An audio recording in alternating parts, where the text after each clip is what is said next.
So help me figure out why I can't get this house sold. This is day 107 of us trying to sell our home here in Florida. This house is priced to sell. Yeah, well, it's been on the market for 2 months. So how about you take that off your listing? Okay, so today we're going to be taking a look at the housing market, but specifically the cases of people's homes that are not selling right now. There are many reasons for this, as we are going to see, but it all comes down to affordability at the end of the day. The prices of pretty much everything just keep going up while wages don't do the same. We have a ton of stuff to go over today, along with comments from you guys from previous videos, so if you want to be featured on a future video, leave in the comments down below. But let's start off with this clip of somebody documenting every single day they can't sell their house.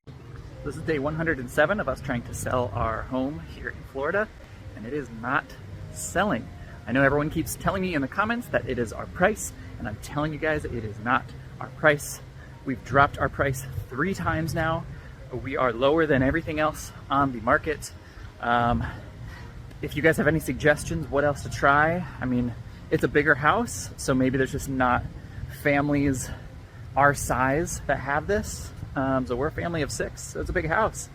Yeah, I don't know, maybe there's not people our size, maybe there's people sort of in our price bracket who are trying to move to our area.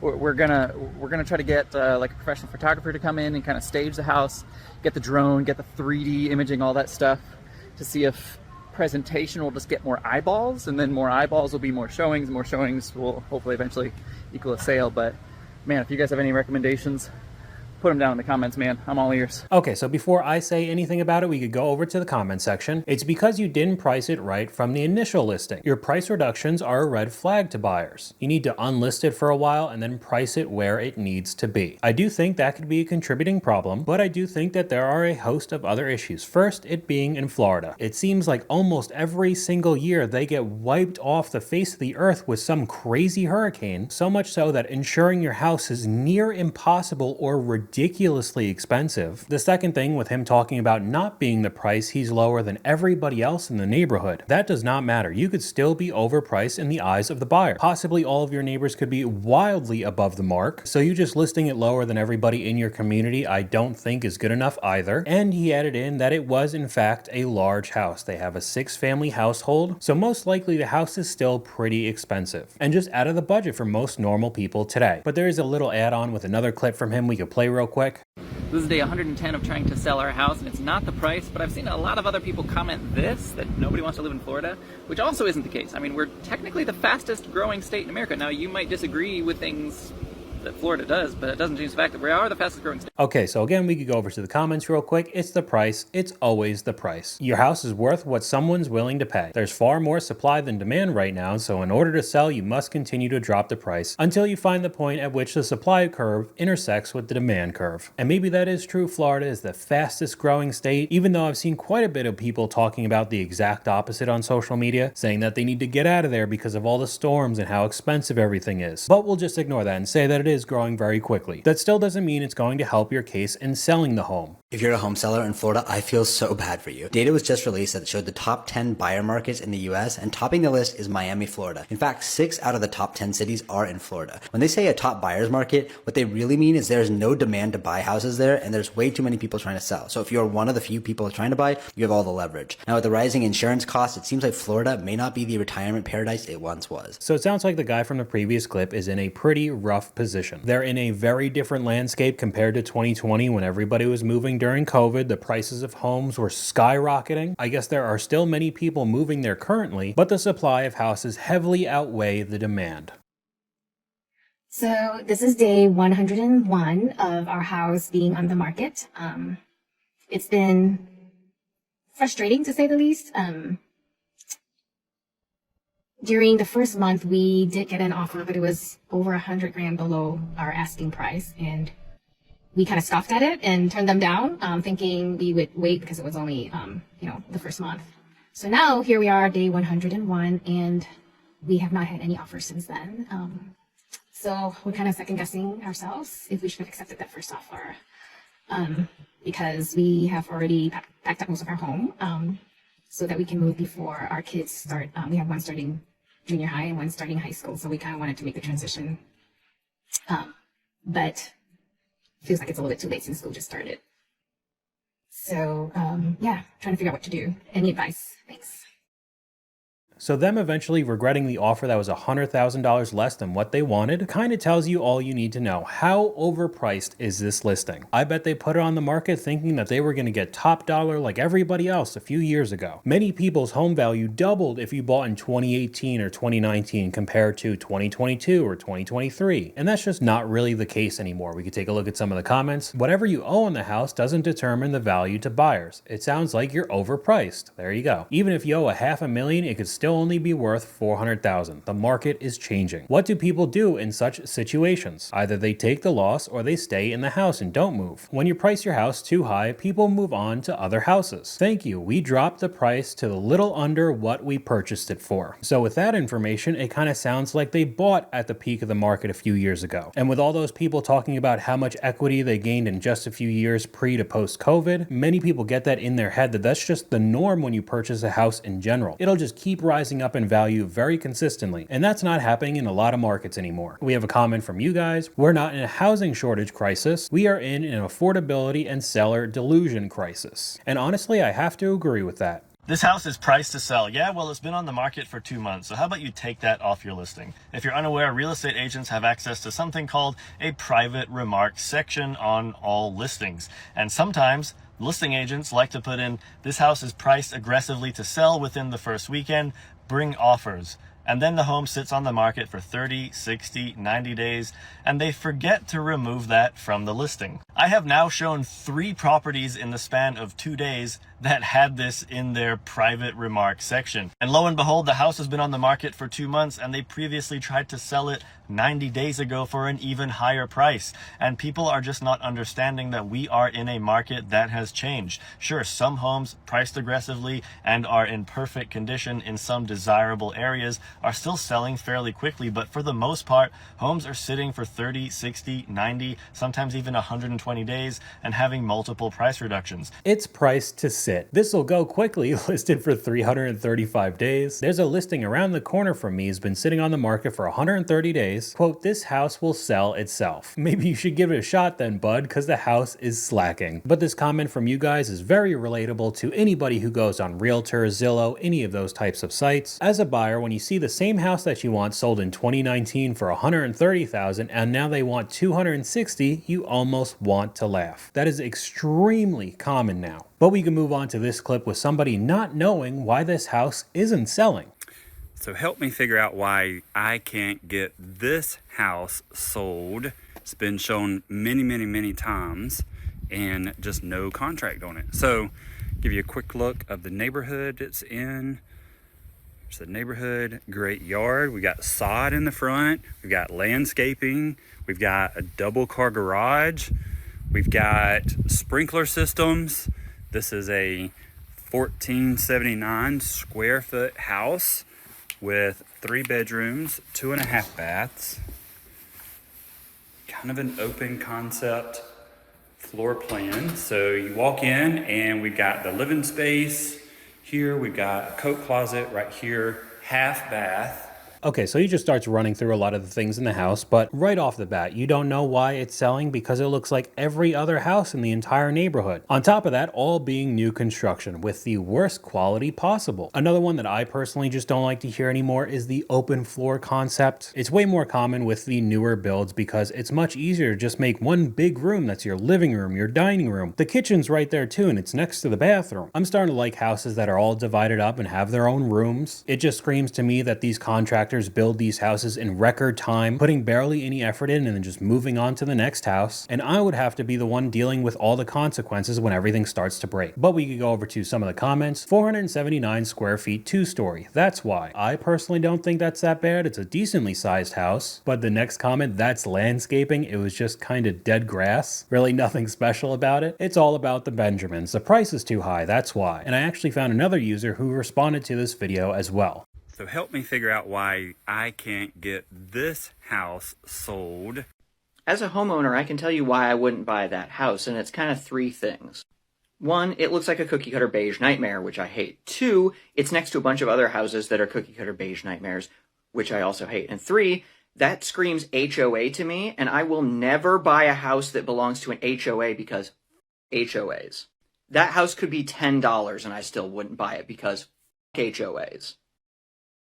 And that goes very well with a comment from you guys. If I see an HOA, I'm not buying. So along with the issues of it being a cookie cutter compared to everybody else in your community makes it a little bit creepy, and the new construction just not having the craftsmanship or quality there, you're probably going to have to pay a solid amount in HOA fees. You're not really allowed to do much to your house because of those organizations. I mean, I've made an entire dedicated video showing all the horror stories of HOAs, but we could go to the other side of the fence on that argument and could be another factor on why your house is not selling. Your neighbor has 35 cats and you're trying to sell your house. But every time someone comes to your house, they look over the fence and they're like, why are there 35 cats over here? And they don't like cats. This is a hard thing as a home seller. My name's Liz and I'm your real estate agent in Charlottesville and Richmond, Virginia with eXp. And oftentimes your neighbors are going to have an effect on the sale of your house, whether you like it or not. There's a house we were considering, but the next door neighbor's yard is cluttered with boats, trailers, and just straight up junk. I don't want to look at that every day. Sold my dad's house a year ago, paid a landscaper a lot of money to clean up the next door neighbor's yard because it would have definitely affected the sale of the house. We ended up with a drug house across the street. It definitely affected the sale price and time on the market. So I personally don't like HOAs because I don't want to be restricted in a house that I'm already paying way too much money for. However, if you do have that freedom to do whatever you want with your property, some of your neighbors could take it too far and hurt the value of your home. But we'll just go back to a clip of wondering why these homes aren't selling right now. So we were wondering why this house didn't sell. I mean, you got a really nice master bathroom in here and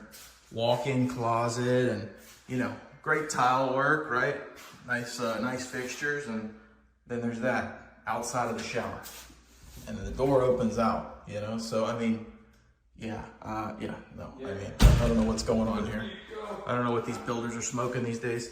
This is a new build, by the way, 2023. I don't understand. Super easy fix. You just have to move all the plumbing, redo the tile work, and the drywall. Piece of cake. There were some people in the comments like this as well. Am I the only one who thinks this is genius? How? I have no idea why that would be the case. It's not like it's a nuisance to turn it on when the knob is legitimately right next to you in the shower. And at least with my own experience, I take very long showers, so eventually the water starts getting cold. That means I slowly have to move it warmer and warmer until I only have cold water left. It would just be absolutely ridiculous. But we have another one here when the listing agent says we have multiple offers, but Zillow says it's been on the market for 758 days. I'm not interested in anything you have to say. But I have spoken to the school regarding the phone that has... Go ahead. Go ahead. You're a liar. And suddenly, it's off the market because a seller removed the listing. Huh, wonder why. This beauty won't last long, girl. You may want to update the listing. It's crazy how common this is, even with a house that isn't very desirable. Either real estate agents or the sellers want absolute top dollar. Now, obviously, I'm from the US, and the majority of clips and people who watch these videos are as well, but this doesn't mean that these same issues aren't happening all over the world. As you all know, I've got my house on the market and we are moving to Bali, a family of 4.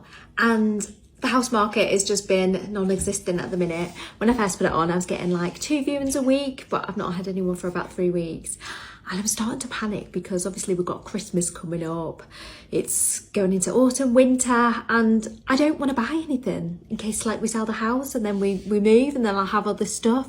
Like, what do I do? Like, I can't not get the kids any Christmas presents. I want new clothes because it's winter and I've only got my old winter clothes. Like, oh. I thought that the house was going to sell really easily. I was really hopeful, but now it's becoming a bit harder than what I first imagined. The UK, Canada, and Australia are going through very similar issues as well. I've seen a bunch of clips of people walking around the streets in London doing interviews with normal everyday people walking around, and tons of them say their biggest regret is not buying one of these flats 20 or 30 years ago. They're now worth millions of dollars, even though they were just these small little apartments like New York City. They could have retired just from that one decision. Housing affordability in so many countries has just gotten out of control. 132 days on Zillow, nobody buying it, but in reality being listed for the past 2 years. You know, when you have a home listed on the market for 2 years and no one's buying it, that's a pretty clear indicator that you're asking too much.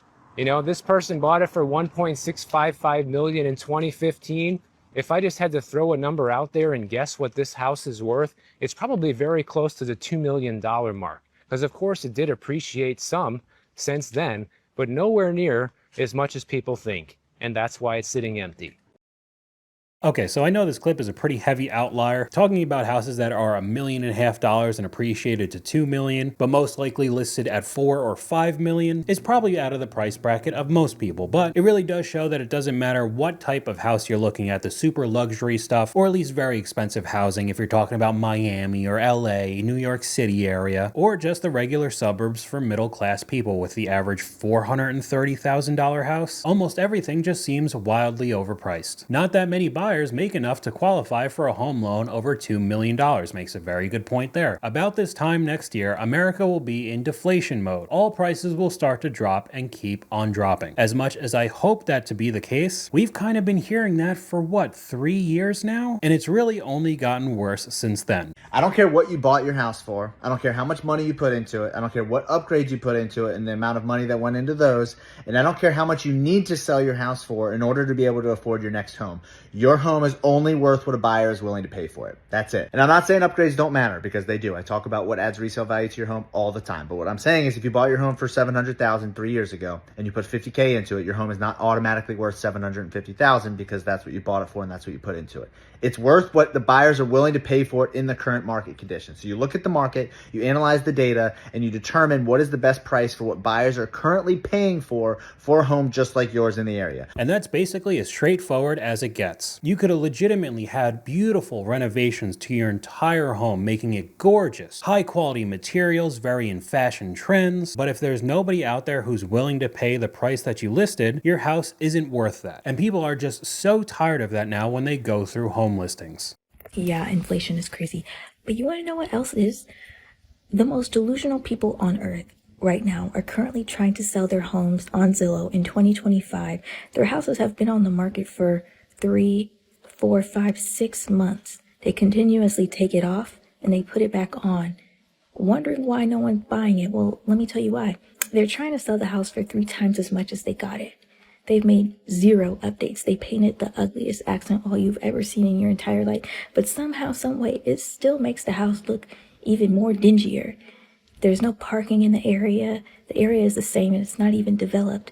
And on top of all of that, they're in these realtors' comment sections wondering why their listing isn't being sold. These types of clips really never end. I mean, we have another clip that's up on screen of a woman taking a look at a Zillow listing of an overall pretty small house in Franklin, Tennessee that's listed up for $800,000. Now, looking up that town, it seems to be a very wealthy area in the suburbs of Nashville, but still, commanding that type of price for what you're getting is just absolutely ridiculous. I've told you several times where I used to live in New Jersey. Almost everything is like that, whether you're in a super nice rich people suburb or some pretty rough areas, and there are a lot of them in New Jersey. It is so wildly expensive that I decided to uproot my life and live in North Carolina because I didn't think any of those houses were worth it in the entire state. Now we could switch gears a little bit with a comment from you guys and a clip that goes along with it, because this is definitely a different reason why homes aren't selling anymore. BlackRock has been on a buying spree of new construction in Arlington, Virginia. $1 million homes being scooped up, then immediately rented back out at ridiculous prices of sometimes $10,000 a month in rent. They have plenty of shell companies to hide the game that they're trying to play, but at the end, you know who the rent check is really going to. And we have an example right here of somebody refusing to play that kind of game. We just had a report come in where this couple gave their realtor specific instructions to only sell the house to a real person and not an investor, LLC, or corporation. They're in a fast-moving market, and even within a couple days, their realtor actually told them that, hey, we've got a couple investor cash offers, and they stuck to their guns and they denied them. So I mean, if you are in a position on holding out on selling your house, refusing to sell to one of these companies that motto is you'll own nothing and be happy is a pretty good decision in my book, but there are so many people that want to have a rental empire. All of these homes are just assets to be flipped and make more money. Then in turn, you could own even more properties and rent them out, and the cycle just continues on and on. If anybody out there is wondering why the housing market is still messed up, you see all these blue signs? There's a whole brand new block of houses. Every single one of them is owned by the same company, and they're all for rent. Now, I'm not sure what the pricing range was for any of those houses in that clip, but we go straight over to the next one with apparently $1 million houses. I wonder why they're not all occupied. One of my houses is right there on the end. I've had that for over a year, about a year and a half. All of these houses brand new builds, available, all 10 of them, for sale, just sitting here, year and a half. 10, like, these are $1 million homes. Maybe that's a problem. 10, just chilling. Obviously, I know that the value of homes have gone up drastically over the past few years, but that does not look like $1 million each to me. They look like 55 plus community homes. They aren't that big. Most of them are ranches. But yeah, you keep holding out to that 7-figure mark on those new builds. I bet somebody's going to come by and scoop it up any day. Those aren't $1 million homes, 250 to 300K max, all grossly overpriced. $1 million homes, I see the problems. That was basically all of the comments. And we can go right over to the next one that seems like a picture perfect example of somebody who bought one of these guru courses to start your rental empire. They purchased this property to flip, got over their heads, and are now hemorrhaging money. I'm getting absolutely screwed with this house. Okay, so we have been under contract 2 times to sell the property, and it has fallen out of contract both times. We're having to hold it forever, and we're not even gonna make that much profit, and I have a ton of money tied up in it. So we expected, around $90,000, including our own money and a little bit of profit, come back to us, for operating expenses and things of that nature. We're supposed to close in 1 week. We're on the adventure of it being like the 5th month of owning the property. Can't get it sold, trying to sell it. We have, like I said, probably like maybe like $75,000 of our own money tied up in it. And then we're gonna make hopefully at least 15 grand in profit, which sucks. But I just want to get my money back so we can go back to operating our company, and we're getting kicked in the nuts day after day.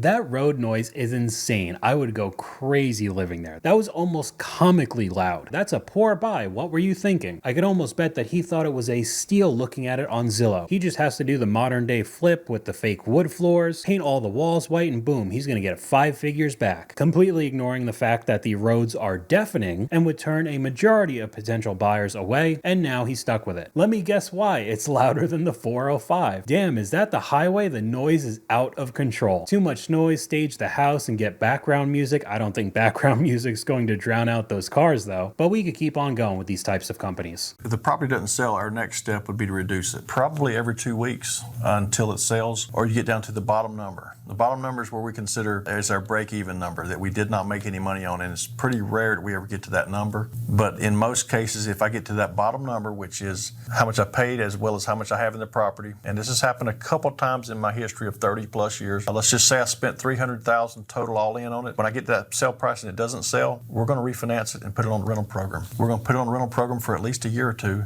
And when it becomes vacant again, we will go in and touch up paint, etc., and we'll try to sell it again when the market improves. So if these homes aren't selling for the price these companies want, they're just going to rent them out, adding into the problem of how difficult it is to own anything nowadays. A comment from one of you guys here: people used to buy or build their homes to live in until they died, and maybe even pass it on to their family to make their lives easier. Now they think it's a get-rich-quick scheme. I couldn't have really said it better myself, but let's go back to these overpriced new build homes. The house behind me right here is another example of one of these overpriced new homes that they're putting up all around us. It's listed for $640,000, which compared to some of the other houses they're putting in around town is actually pretty cheap. So let's break it down really quick and see how much money you'd have to make in a year if you wanted to live in this house.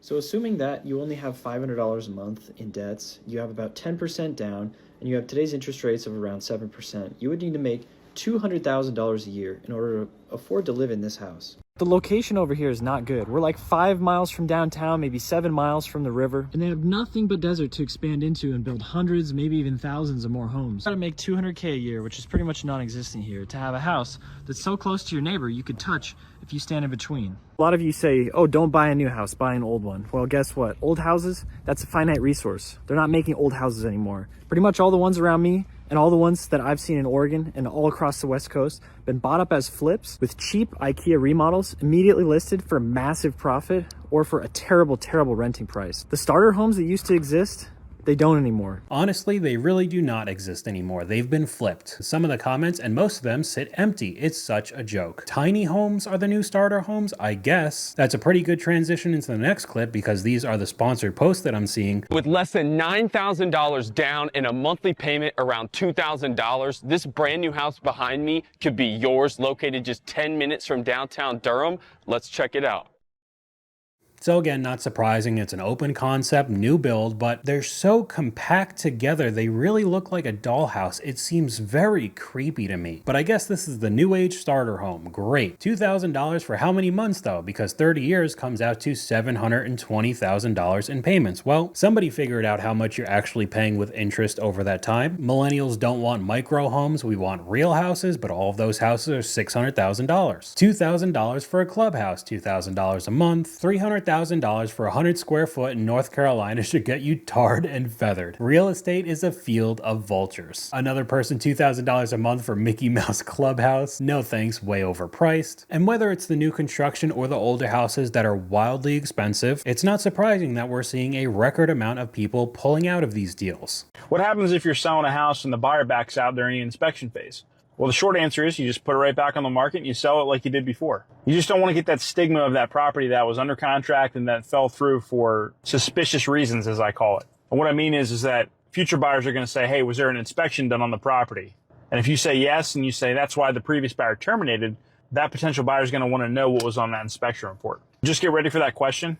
And any big things that came up on that home inspection report, make sure you get those taken care of before you put it back on the market, because that can really hold up the show and that'll cost you money down the road. I mean, that is good advice. That's not what happens most of the time. So many sellers try to hide the issues with the house until it's sold and it's not their problem. But yeah, I wonder why people back out after the inspection. I bet everything was in tip-top shape. They just got cold feet, right? However, to some people, if you do end up backing out from one of these deals, you're apparently garbage. Did you know sometimes you have to put your house back on the market as a seller, a home seller, because the person who was going to buy your house is actually garbage? Yeah, sometimes it happens. And there's nothing that you can do as a home seller to deal with that garbage. So you take the garbage out and you put your house back on the market. Now that we're through all the garbage, what really happens when you put your house back on the market? The same thing that happened before. Okay, so I'm not trying to say that every time a deal falls through, it's 100% because the sellers were being very scummy and the house is falling apart, they were just trying to hide it. I bet some people do genuinely get cold feet or something comes up, they can't afford it. However, I've heard a lot more experiences like this showing the horror stories of the inspection being done and how bad these houses really are. What was the reason you pulled out your house purchase? I'll go first. So Ed, our surveyor, calls us and he's like, in my 18 years of surveying,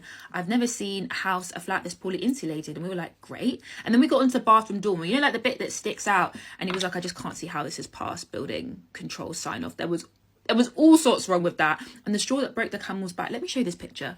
Apparently there was all sorts of structural things going with the roof, but I'm no expert. But aren't these bits meant to be touching the top? I don't know. I called my solicitor that night and I was like, get me out of this. I don't want a project. I don't want to be fixing all of these issues. But yeah, why did you guys pull out? I had to pull out on a flat purchase because the service charge was upwards of £5,000 a year. And the agent tried to hide it from us the entire time, telling us they thought it was only $500. I hope this doesn't change our thoughts on it. I put an offer in on a house that had solar panels, looked into the paperwork, and they were put on the house as a government scheme or something. So we'd own the house, but not the roof. After talking to our solicitor, she added that she didn't even understand and never seen a contract like that. We've also gone over a lot of the solar scams before, very shady. But yeah, I've been recording for quite a long time, so I am going to end it here. Let me know what you guys think in the comments down below. YouTube thinks you'll like this video popping up on screen right now, but hopefully you guys enjoyed this video. If you did, please leave a like, and I'll talk to you guys later.